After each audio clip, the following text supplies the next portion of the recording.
The introduction, understanding the great essence of ancient wisdom hidden in the Santia of the Vedas of Perun and the saga of the Ynglians, is given only to those who open their hearts to comprehend the texts written in ancient runes.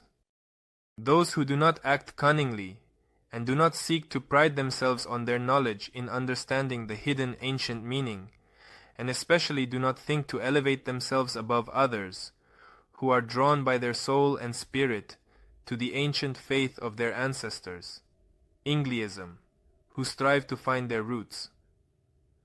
Good people, pure in spirit, gain goodness for themselves from the understanding of the Santi and sagas, while evil, soulless, and ignorant people bring harm upon themselves. Therefore, if evil resides in your heart, do not reveal the Santi of the Vedas of Perun or the ancient sagas, ever, and then the evil in your heart will not increase and will not destroy you. The form of writing in the Santi differs from the one currently accepted. This can be judged by the provided slag of the runic text from the second circle of the Santi of the Vedas of Perun. Moreover, the runic text of the saga of the Ynglians differs from the more ancient runes that were recorded in the Santi of the Vedas of Perun. And this is not surprising, as there is a huge time span between them, exceeding tens of thousands of years. And of course, as we know, the contemporary text, written in Cyrillic or Latin script, differs from the original runic text. For modern letters have not only changed their original shape, but also lost their primordial figurative meaning. In ancient times, runes were used not only to convey a secret image and essence, but they also represented numbers. To indicate this, a line was placed over the rune, signifying that this rune carries a numerical value. Some consider the Santi and sagas to be authentic historical accounts, while others view them as fascinating mythical tales worthy of thorough study. Some, calling them a medieval forgery, try to present themselves as all-knowing and competent individuals, seeking to demonstrate their significance and erudition in our complex world. But all of this does not matter in the slightest, absolutely at all. The Santi and sagas have been, are, and will indeed be the oldest sacred texts for all believers in the ancient faith of the ancestors. yngliizm. Father Alexander Preface. Truly. This second edition, which you, dear reader, hold in your hands, will be interesting to many, if not everyone, regardless of faith, political orientation, professional activity, educational level, and so on. Some are trying to understand the surrounding reality, and looking back are examining the present and trying to glimpse the future. Some intuitively or consciously seek the path to true and multifaceted knowledge and spiritual perfection. Some have already embarked on this path and are at its beginning. For someone, acquaintance with this edition will mean not only a quantitative, but also a qualitative enrichment of previously acquired knowledge. The impressions from what has been read, which is quite understandable and clear, will be very diverse. From fierce, embittered rejection and the desire to crush the new heresy, to joyful excitement or complete helplessness from the novelty and breadth of the information received. Be careful, dear reader. Do not give up. This is a deceptive feeling. Helplessness in this case indeed turns into its opposite, strength, which is a powerful motivating force for those striving to comprehend the deep, eventful, and perfection of knowledge that astonishes the modern person. Slavic and Proto-Slavic wisdom. The great heritage of our ancestors. For millennia, This great heritage has been destroyed and distorted, silenced and eroded from us, the descendants of a great race, the descendants of great sacred lineages. And instead of the great heritage, we were imposed with a history, the one taken from the Torah. But the Torah, the Pentateuch of Moses, this is the scripture of a foreign people, biblical, having no relation to the Slavs and Aryans. The Slavs and Aryans have always had their own sacred scripture, the Vedas. Your time is coming. The bright era of the wolf, which replaced the cruel and harsh era of the fox. The time has come to return to the descendants of the great ancestors, the original knowledge about their very ancient and very rich culture, and the great heritage of their forebears. The task is simple and complex, to remember the forgotten. By remembering, that is, by knowing, to gain a new sense of the world and perception of the world, to assimilate a different worldview. To understand that the true development of humanity is possible only and exclusively on the path of spiritual perfection and in harmony with nature, and parallel to it, primarily based on it, the achievement of reasonable material well-being is possible, that very well-being that humanity has been chasing for millennia, believing that achieving this goal means solving the problem of survival. And in the name of all this, the surrounding world, including similar beings, is being destroyed in various forms and ways. The quantity and quality of objects satisfying sensual needs are increasing. And there are no limits, for satisfaction does not come, and the ideal of the golden calf does not save. When the limitless needs for spiritual perfection are not formed, emptiness arises. Nature does not tolerate emptiness. The proposed technocratic path of civilization in the Western model is a dead end for humanity. Spiritual path is necessary. The main task is to help a person return to their ancestral roots and gain faith in the bright world of the gods, and become a true orthodox. The world of the righteous is as real as our world of manifestation. It exists in the realm of the highest subtle energies, beyond the limits of our consciousness. This can be compared to a person in the neighboring apartment. He is not seen or heard, but he exists. Regardless of our opinion or desire, whether we acknowledge the fact of his existence or not, he simply is. What needs to be done to see him? The answer is clear. Knock on his door. For it is said, "Knock, and it will be opened to you." Opening doors to the unknown is the acquisition of a qualitatively new knowledge for us. But, as is known, the new is well forgotten old. The information preserved in ancient runic texts carries immense knowledge of the ancient wisdom of our ancestors. This knowledge was possessed hundreds of thousands of years ago by the powerful state of the ancient Aryans, our distant ancestors. They were aware of other worlds and the existence of life in other galaxies. And today we are trying to find signs of intelligent life in the universe. They knew about the existence of the soul and the human energy field. Scientists have only now recognized this fact.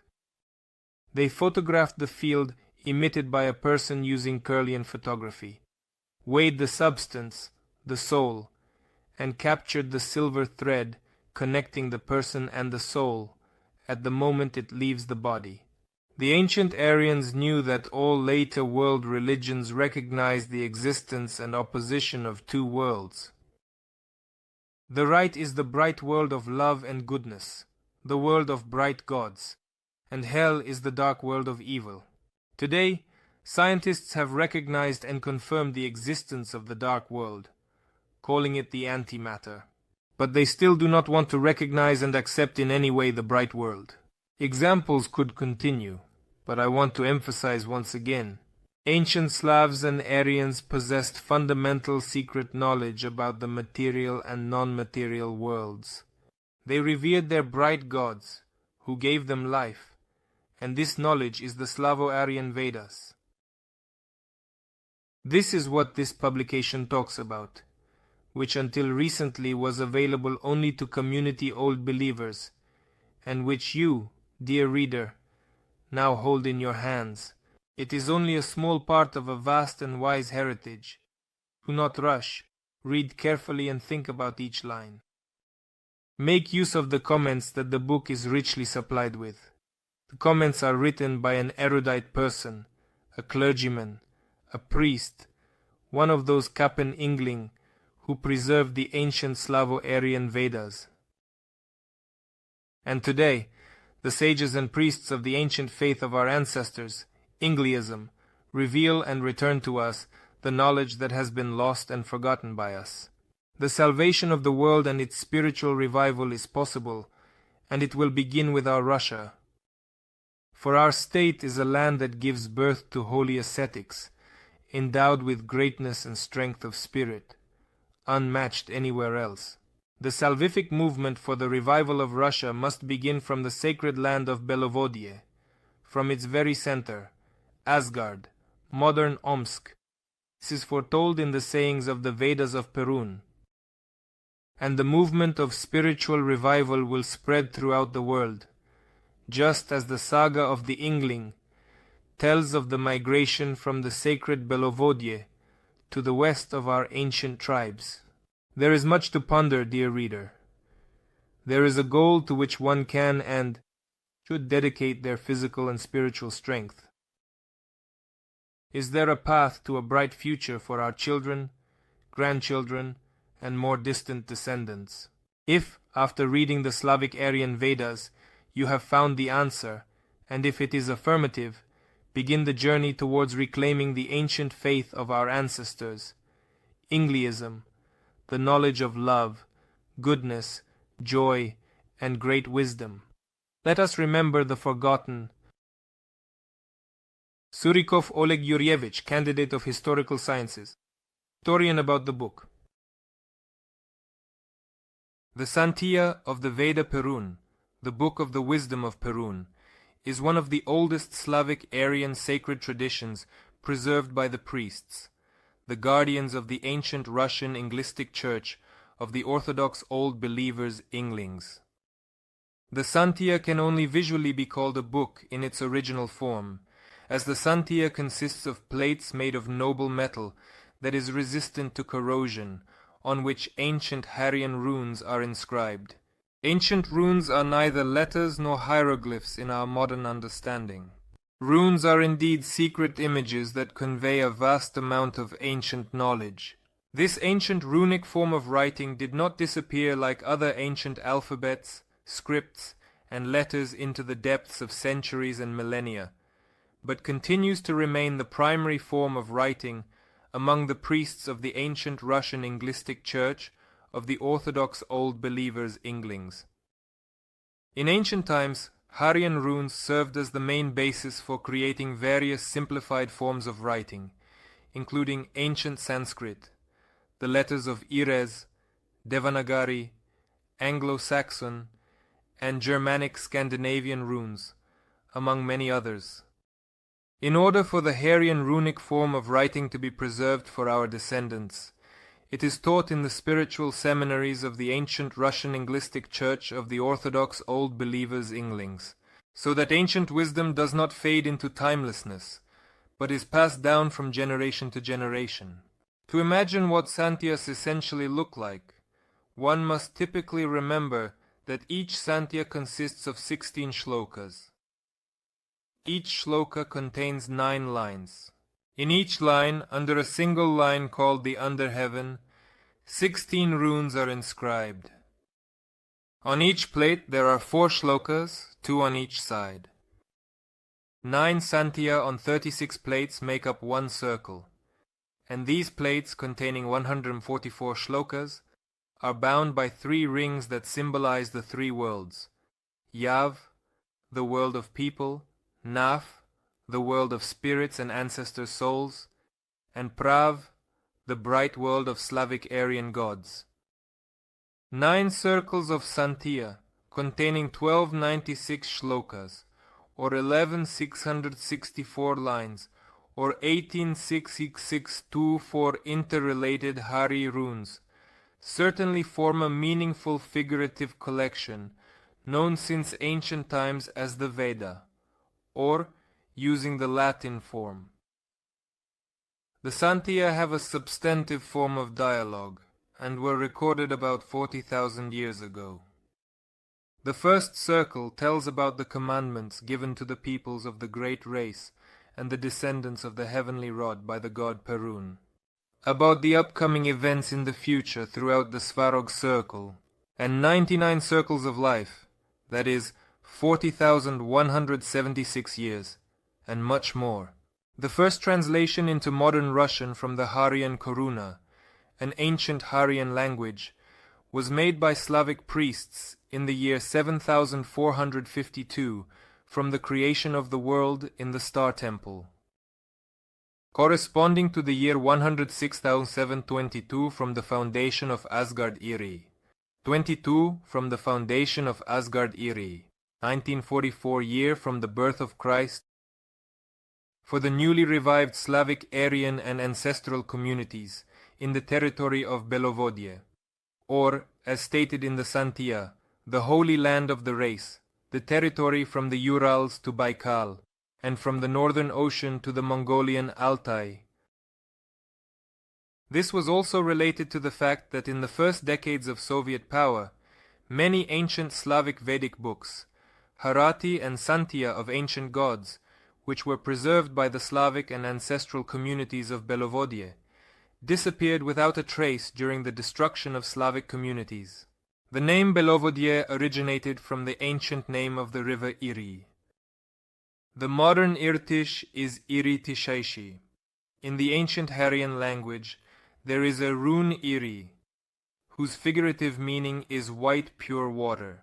The Russian form of writing and orthography was used in the translation, rather than the Soviet one, which distorted our native figurative language in the 1920s and 1930s AD. Many words are given in their original form, as there are no equivalents for these words and images in Russian, let alone in the Soviet language. The first 7 editions, 1944, 1950, 1956, 1963, 1968, 1973, and 1980 included. Only the first circle, Santia of the Veda Perun, were published in small print runs, and were mainly distributed among the communities of the ancient Russian Church of Orthodox Old Believers Inglings. A portion of the print run in 1968 was seized by the competent authorities during transportation and, thanks to this, in quotes, ended up in various state and regional archives. The 8th edition appeared in the summer of 7500 1992 AD, after the registration of the supreme guiding body of the ancient Russian Church, the Order of the Messiah Jiva Temple of Inglia, with the justice authorities. This edition appeared in the libraries of the city of Omsk, as well as in the libraries of several universities. Students write essays and term papers on the ancient faith, Slavs and Aryans based on it. 9th edition. It appeared in the summer of 7507, 1999 AD, 1507, 1999 AD. It marked the beginning of the series Slavic Aryan Vedas, which includes an in-depth version of the first translation of the first circle of the Santia Veda Perun, and the translation of the Saga of the Benglings, edited by Father D.M. Alexander Kinevich Alexander Yurievich, along with his comments on both texts and appendices. The new 10th edition of the Slavic Aryan Vedas, the second for public use, also includes an in-depth version of the first translation of the first circle, with the Anti-Veda of Perun and the Saga of the Benglings, with comments on both texts and corrections of typos that occurred due to mismatched computer fonts. In addition, some supplements and changes have been included in this book. The appendix includes various brief information about the ancient faith of the ancestors, Yngliism. This edition, like the previous one, is intended for the newly revived Slavic Aryan communities, as well as for those who wish to touch upon the profound ancient wisdom. Several priests participated in the translation of the first circle of the Santia Veda Perun, so the sound of the Santias may seem diverse, but their meaning remains unchanged. This edition does not contain a complete interpretation for each rune, line, or shloka, as all explanations can only be provided by priests or kapinzinglings, that is, guardians of ancient wisdom in Slavic Aryan shrines and sanctuaries.